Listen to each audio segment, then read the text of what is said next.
Баршаңызға қайырлы күн достар. Бүгін лайымның пайдасымен бөлісемін. Лайымның құрамында А, Б, С дәрумендері, калий, кальций, фосфор, железо, тиамин, пектин бар. Жүрек қан тамырлары ауруларына шалдыққан науқастарға лайымды пайдалануға кеңес беремін. Құрамындағы аскорбин қышқылы мен калий қан тамырларын жақтарын берік ете алады.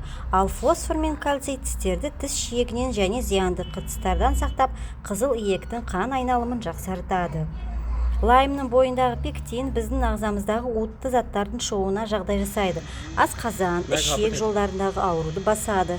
Лаймның эфир майы ас қорыту үдерісін жақсартып, тәбетті жоғарылатады. Лайм шырының антисептикалық, антивирустық құрал деуге әбден болады. Оны медицина саласында ұшықты, сүйелді, папилломаны, безгекті, суық тиюді емдеу үшін қолданады. Шаш пен тырнақты қатайтуға қабілеті бар. Лайм сығындысының парфюмерия мен ароматерапияда өзіндік орны бар.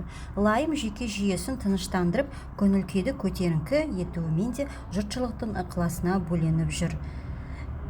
Лайм бұл лимонға ұқсас жемістің бір түрі. Лаймды пайдалануға кеңес беремін. Менің каналыма тіркеліп кетіңіздер.